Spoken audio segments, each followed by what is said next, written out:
जय जय मेरे दोस्तों, मैं उम्मीद करती हूँ कि आप सब बहुत अच्छे होंगे और मैं भी अच्छी हूँ।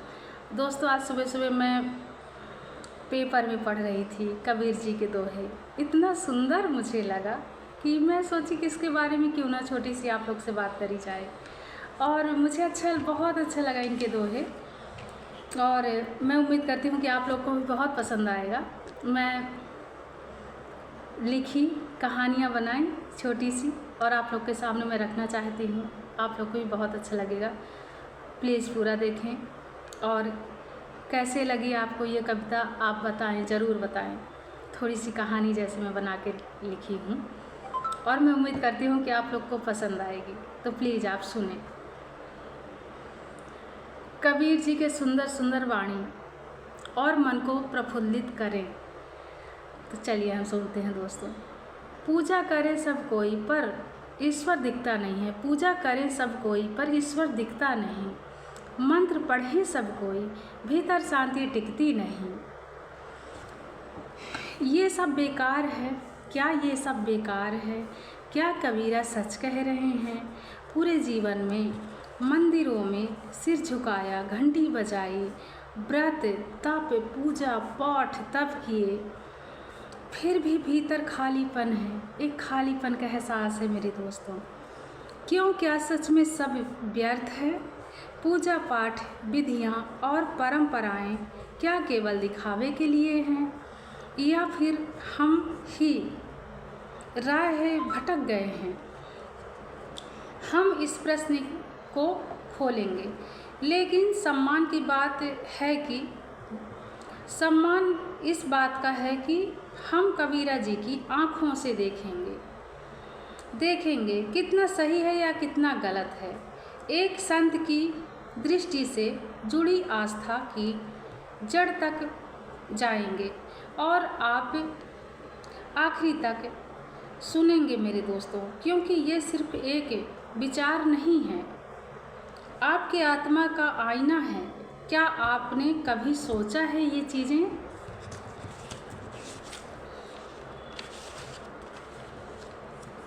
कि इतनी पूजा पाठ करने के बावजूद भी मन शांत क्यों नहीं होता है? क्यों हमारा मन दुविधा में रहता है? क्यों हम मंदिर से लौट के आते हैं पर हमारा मन कुछ न कुछ, हमारे मन में दुविधाएं, मन विचलित होता है, मन में शांति नहीं मिलती, कुछ न कुछ मन में चलता ही रहता है। मन में भाव कड़वे आते हैं, बहुत मोह माया लालच वैसे का वैसा ही रहता है। हम कितना भी पूजा पाठ कर लें, कितना भी मंदिर में जाके हर चीज़ करके आ जाएं, पर मन में हमारे कहीं न कहीं शांति नहीं रहती दोस्तों। कबीरा सवाल करते हैं कि माला फेरत युग गया, गया ना मन का फेर। मन का छाड़ के मन का माला फेर। कबीरा कहते हैं कि हाथ की माला फेरते फेरते ज़िंदगी बीती जा रही है, लेकिन मन वहीं के वहीं रह गया। असल फेर तो मन का है, मन का भाव होना चाहिए। तब माला की नहीं है दोस्तों, बात ये हो रही है कि भावनाओं की हो रही है। हमारे समाज ने धर्म को एक दिखावे का धन बना दिया है और लोगों के लिए यह सिखाया गया है कि अगर आपने तप जप पूजा पाठ हवन इत्यादि अगर आपने नहीं किया तो भगवान आपसे रुष्ट हो जाएंगे, भगवान हमारी सुनेंगे नहीं।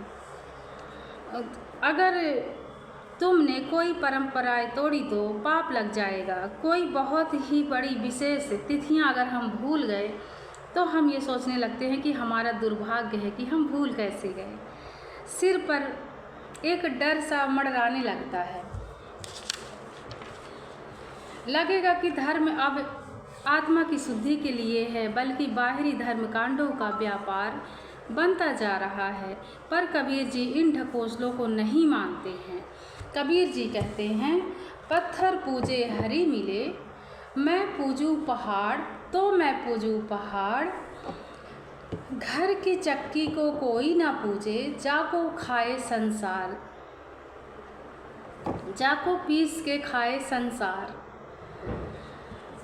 अर्थ इसका ये है दोस्तों कि अगर पत्थर पूजने से भगवान मिल गए होते तो पूरा पहाड़ हम पूज लेते।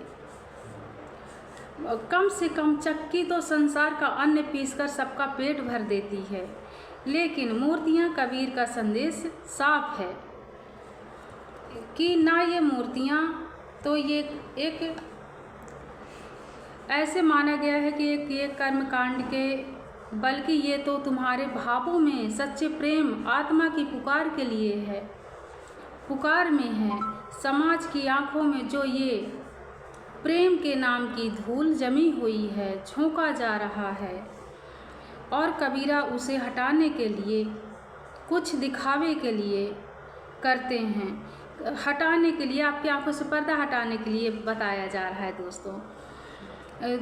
कभी पूजा पाठ का विरोध नहीं करते हैं, कबीर जी कभी पूजा पाठ का विरोध नहीं किया है, ना ही करेंगे, पर उन्होंने उस पूजा का विरोध दिखावे के लिए किया है, असलियत बताने के लिए करे हैं। जिसकी भावनाएं नहीं, जिसके अभाव नहीं है, कबीर जी ने उनकी बाणी बहुत ही सुंदर तरीके से बताया है।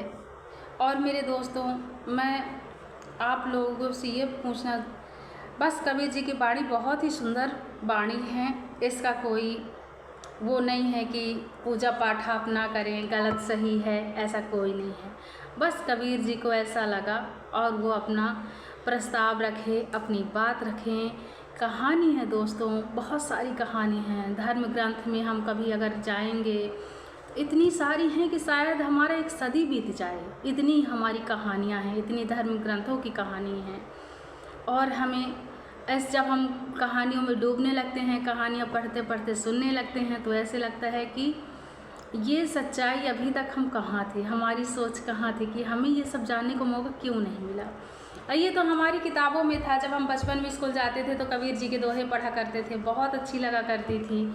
और मुझे तो खैर हिंदी मातृभाषा अपनी इतनी प्रिय भाषा थी, इसकी कहानी, कविता, दोहे मुझे मतलब कि बचपन से पसंद है दोस्तों। जब से मैं जाने लायक हुई थी कि अपनी क्लास, अपने स्कूलों में, तो मैं पोयम, कहानी, कविता बहुत सुनाया करती थी। जब जब सब गाना और डांस स्कूल में होता है, छोटे छोटे कंपटीशन होते हैं, तो मैं हमेशा पोयम सुनाया करती थी, कविताएं सुनाया करती थी दोस्तों, क्योंकि इससे सुंदर मुझे कुछ नहीं लगता था कि आपको क्या सही है क्या गलत है, उतना ज़्यादा हमें पहले पता भी नहीं रहता दोस्तों, पर हमें लगता है कि हमारे लिए सही है, अच्छा लगता था मुझे, और मैं हमेशा सुनाया करती थी। तो मैं उम्मीद करती हूँ कि आपको आज कबीर जी के दोहे अच्छे लगे होंगे, और अगर अच्छे लगते हो दोस्तों तो प्लीज़ आप लोग देखा करिए। और एक हमेशा हम सोचते हैं ना कि एक नई सीख, नई सोच के साथ कुछ कुछ जानकारी मिलती रहती है, तो बस प्लीज़ पसंद करें। मैं यही कहना चाहूँगी कि आप लोग पसंद करें, देखें मुझे, मेरी कहानियाँ देखें, और बस आप लोग का साथ, आप लोग का सपोर्ट चाहिए, तो मैं धीरे धीरे आगे बढ़ूँ। मुझे ऐसे लगता है कि आप लोग ज़्यादा भी कोई देखता नहीं दोस्तों ना, तो मन अच्छा नहीं लगता है, ऐसे लगता है कि क्या कर रही हूँ, सही है गलत है, कुछ समझता नहीं है, तो मन बहुत वो हो जाता है। तो आप लोग का बस साथ चाहिए, सपोर्ट चाहिए, और इसी के साथ अगली वीडियो में और कुछ, और बस जय जय राधे, ख्याल रखें आप लोग अपना।